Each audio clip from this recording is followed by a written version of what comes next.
Good morning. Welcome to our final so far installment of Statistics for Trauma Research. And I'd like to introduce you to my awesome new lab coat. What I'd like to do is, yes, thank you very much. And I would actually be interested in doing a survival analysis to see how long it lasts before I actually spill coffee on my beautiful new lab coat. Anyway, moving along. Previously, last time, if you recall, several months ago, it seems, we talked about sample size and power, how in order to get to find significant results, if they're there, you have to have an adequate sample size. So of course, mortality is an important endpoint for us, and natural history of disease is going to be important, so we can establish priorities, answer patients' questions about their potential prognosis, and establish some kind of baseline that we can compare our treatments and therapies to the existing. And just to go back to kind of an epidemiological model here, of course, we see people that are well into their clinical phase, but there's in many diseases preclinical phase that goes on before that, and where we can look to see how they're going to progress in their care. So, if we want to establish survival, but one of the things we have to establish is from when. From when disease actually starts. With trauma, it's pretty easy. You get an acute trauma, that's probably where you want to start. Although for us, it may be from when they arrive in the hospital. For other diseases, do you want to go from when the disease actually is biologically there? That would be ideal. Often that's not possible. When symptoms start, that can be kind of difficult as well, because some people don't recognize them that quickly, or when the diagnosis is made.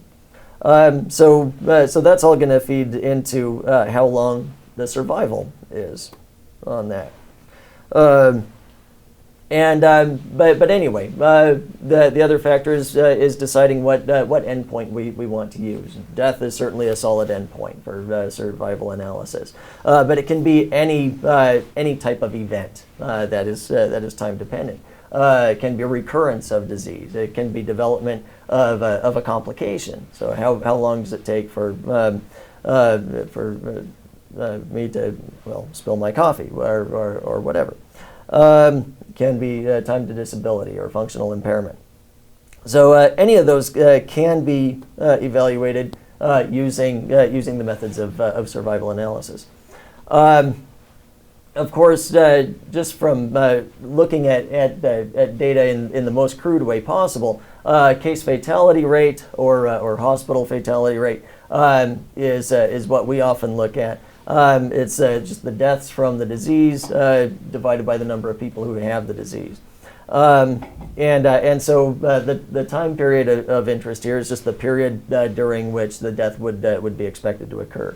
This is suited to short-term acute conditions. Trauma is a great one. Many infectious diseases fall into this as well. But certainly not for everything. Median survival time is a nice figure to use for many prognostic variables. It's because it's median. It's the length of time that half the study population survives. Why don't we use the mean? Well, because of outliers. The median's less affected by extremes, and in order to calculate the mean, you got to wait for everybody to die, and that's just sad. Okay. But we can also look at in terms of person years. So we can calculate the number of deaths divided by the number of person years of observation, or person time, person months, days, whatever.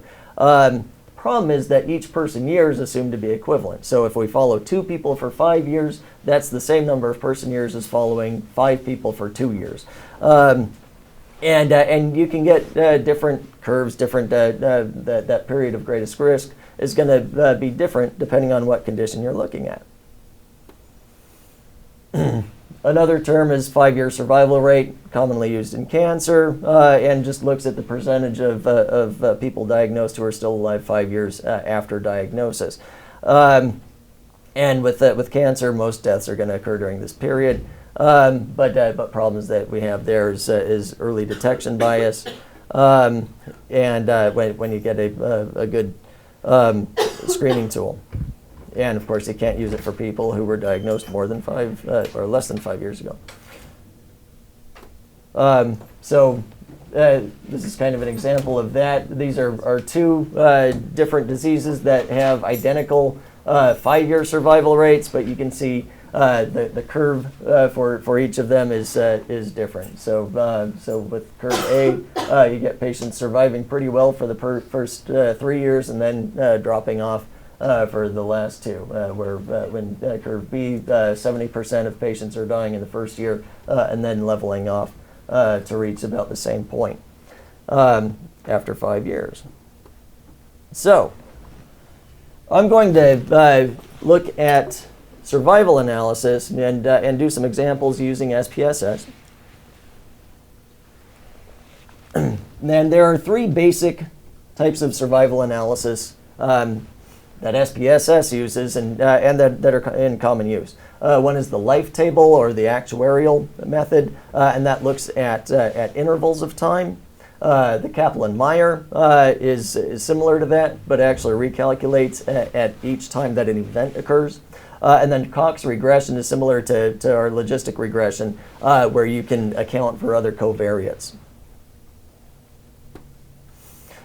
This is kind of an example of what we would see with data that we would use for a survival analysis. Ideally, you'd like to start everybody at the same time, follow them over time, and know whether or not they survived or how long it took for the event to occur. In real life, though, we sign people up for our studies at different times when we can get them, and we don't always know what happened to them months or years later. So certainly some of these hypothetical people we follow, like say this first guy we followed for 6 months and he died. We know that. That's good data. Second one we picked up at the end of the first month, followed for 10 months. So at the end of month 11, he's lost. We don't know what happened to him, and so on. Then we've got somebody that we followed to the end of our study, lost our grant funding or whatever, and he's still alive. So he's got all that data, and somehow we want to make use of all of this information by shifting it to the left and comparing them on an even footing.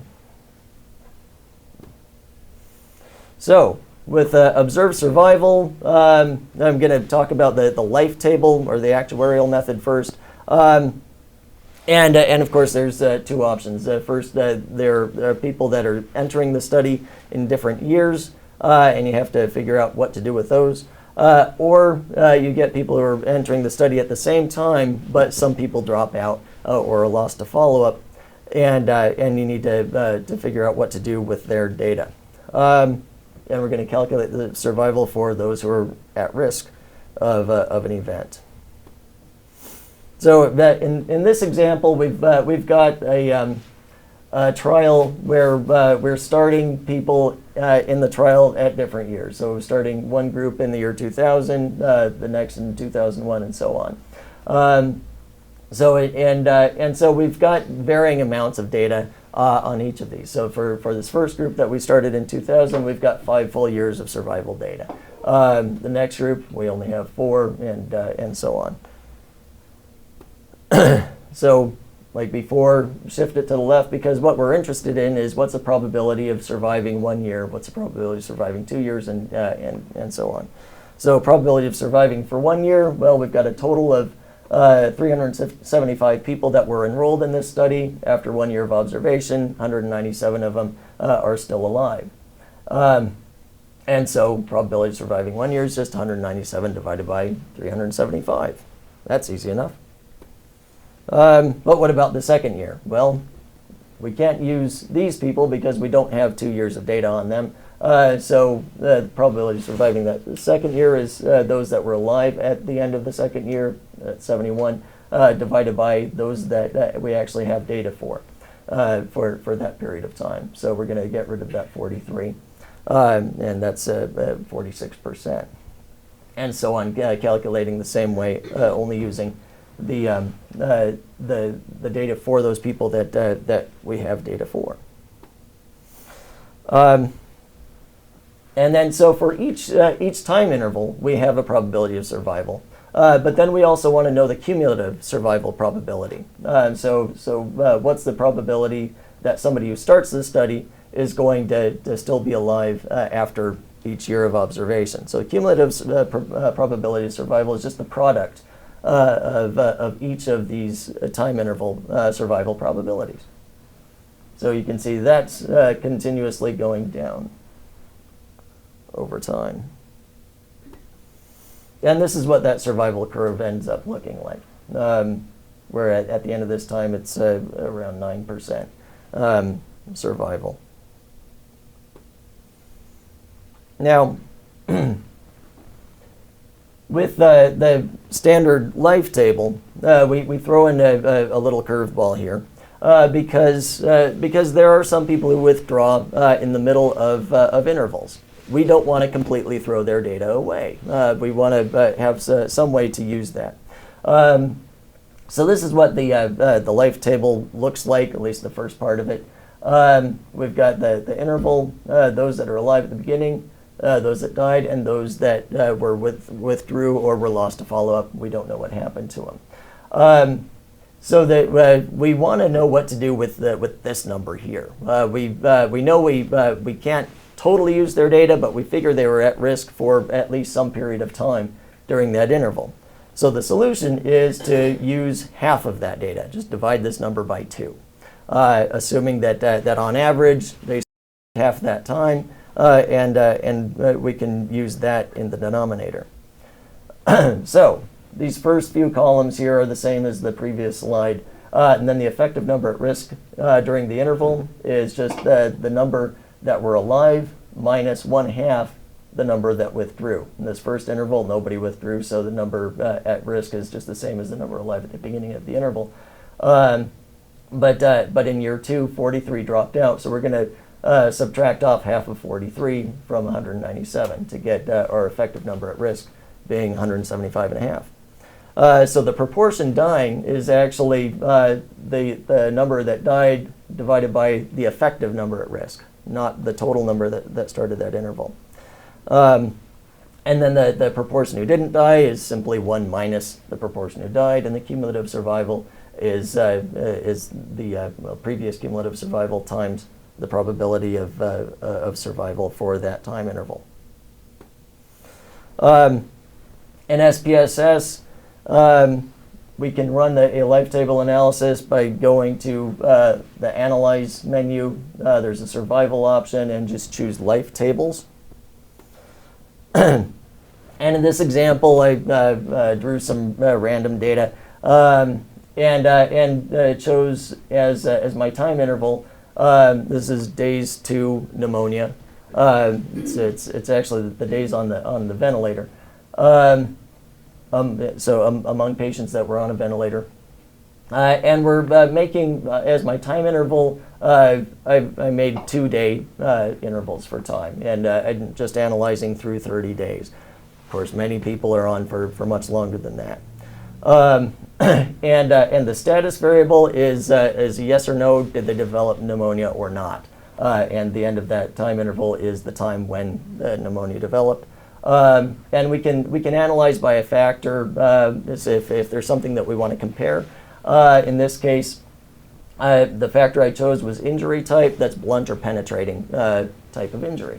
And then we have some options. We can have plots of survival and hazard, and we can do some comparisons of the factor on the survival experience.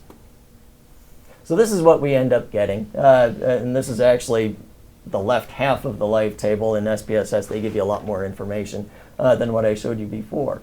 So we had of blunt injuries, 532 people starting on event, and 2 days later, there were two, we call them terminal events. It could be death. In this case, it's pneumonia.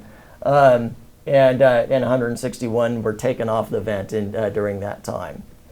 And so the number exposed to risk is again, that 532 minus 1/2 of the 161.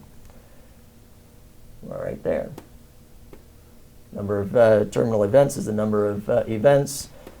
Proportion is just the number of events divided by the total number at risk. And proportion surviving is just 1 minus the proportion of the terminating. And the right half of this table, there are a few other things. We've got the cumulative proportion surviving, so you can see this going down as time goes on. The standard error of that. Probability density is actually the change in the cumulative probability of survival, and the hazard rate is the probability of having the event given that you survive to the beginning of that interval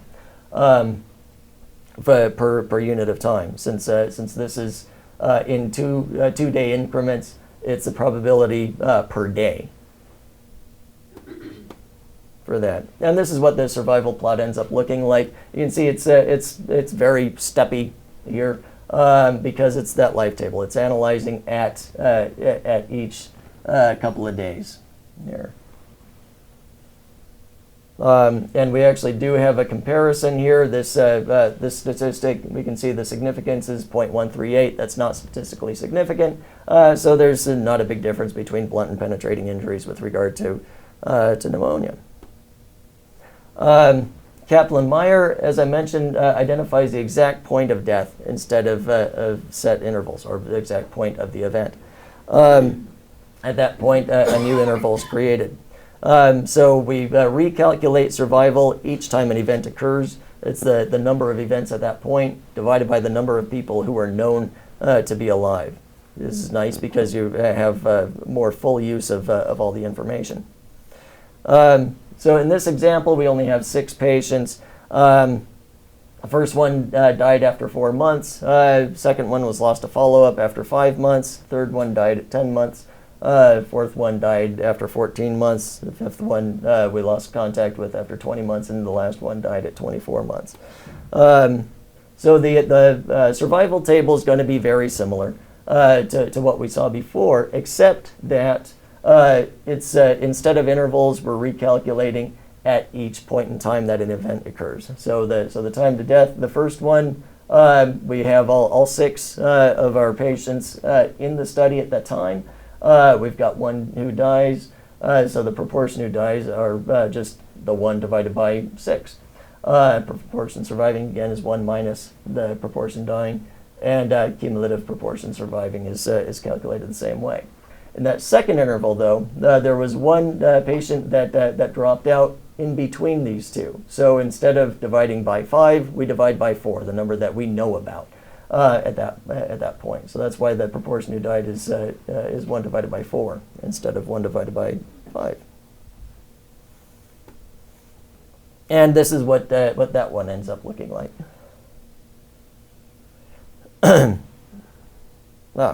Using SPSS, again, we'll go through the Analyze menu to survival, choose Kaplan-Meier over here.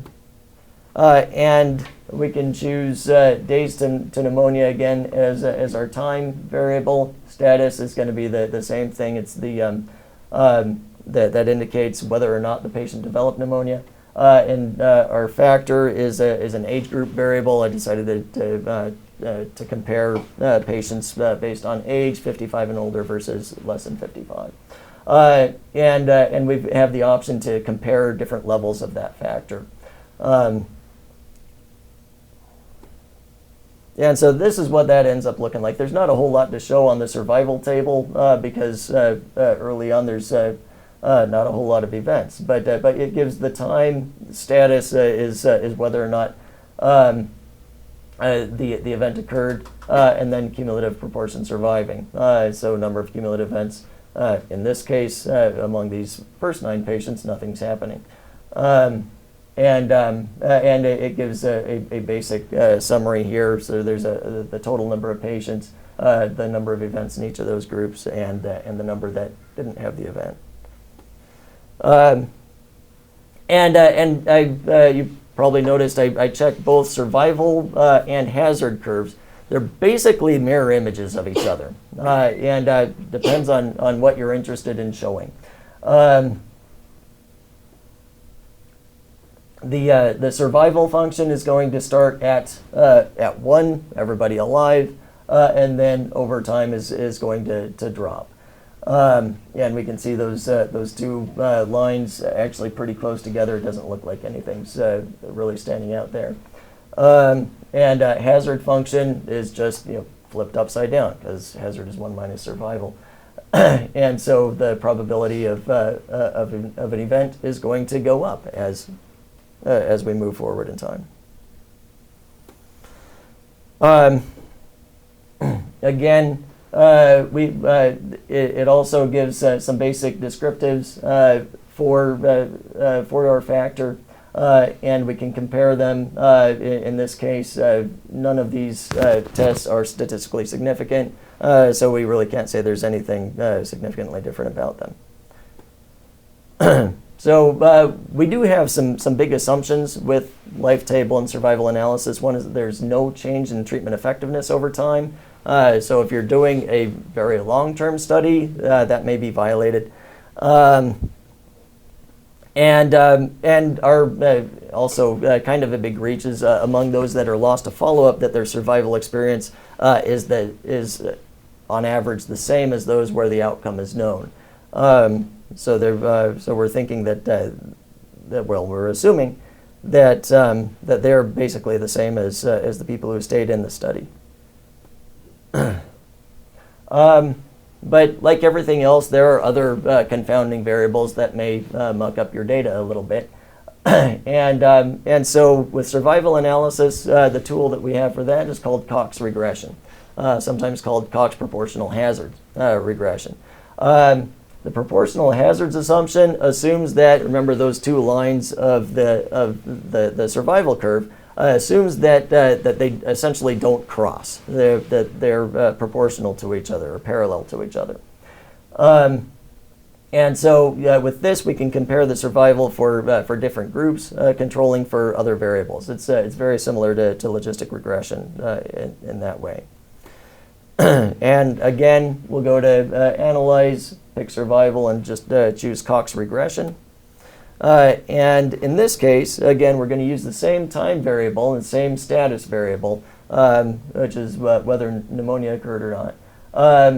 But now we're interested in looking at that age group variable. We're going to throw in injury severity score, so that probably has something to do with it too, and patient sex.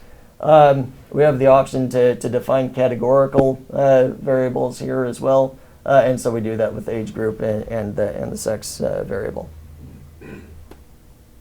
Again, I'm going to do survival and hazard plots with separate lines for the different values of age group.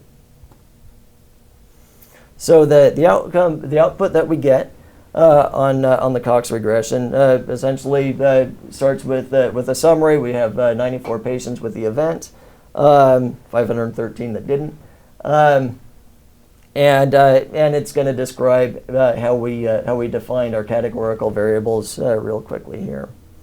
But then we have this model here that looks very similar to the model that we had for logistic regression. And again, we've got this coefficient B, standard error of that, a test of the significance of each of these variables. And we can see what the significance level is of each of those variables. And we can see with this age group is the significance is 0.1, so not significant, but kind of close. So it might be worth looking at, or at least controlling for another analysis. ISS is kind of the big one. it has a p-value less than 0.001, and sex is also not significant. Now, what's a lot of people are going to want to use, though, is this next one, the exponent of the coefficient, x of b. That's what's known as the hazard ratio. Interpretation of that is for a change in 1 unit in the independent variable. How does that change the likelihood of death or of the event? And so, in our case, with the age group, we have a hazard ratio of 1.427. Means that our older age group had an event experience 42% higher than the younger group. Similarly, with ISS, the hazard ratio of 1.035 means that with each 1 unit increase in injury severity score, the hazard ratio increases by 3.5%. So as that builds up, you can see that that can get pretty significant clinically. It also gives a couple other plots. This is the typical survival, the survival function at the mean of the covariates. Basically, it takes the average of all of the variables and plots a mean survival using that information. So this is what the expected survival would be for the quote-unquote typical patient, who is, I don't know how they get the average of male and female in there, but that's included in that as well. But what's interesting about this is, and these are the survival plots based on age, controlling for ISS and sex. And now there's actually a little bit more of a distinction. Granted, again, it's not statistically significant, but we do have a little bit more of a separation here, and where we can see. Maybe the hazard is better to look at for that. The likelihood of pneumonia for those 55 and older really does seem to be markedly higher than the younger patients. All right, so life table uses good for looking at time to survive, time of survival, time to death, but it can be used for any type of event. It's a development of hypertension, recurrence of cancer, development of complications, and useful for comparing two curves on that. Some terms that you'll want to take away from this are hazard. That's just the probability of event during the time period. Survival is just the inverse of the hazard. It's 1 minus the hazard, so probability of surviving during a time period. Right censored are those patients that made it to the end of the study and did not have the event, so those are censored. Lost to follow-up are those that are just lost to follow-up, and we don't know what to do with them. Remember, we use half of for the life table purpose. We divide that number by 2 to get the number at risk. And the event again can be anything. So just to sum up, survival analysis is nice because there's more information than we would get in more of a crude mortality rate. The types of survival analysis we looked at were the life table, where we look at intervals, Kaplan-Meier, where we have the actual times of event, and Cox regression, where we can actually control for confounders.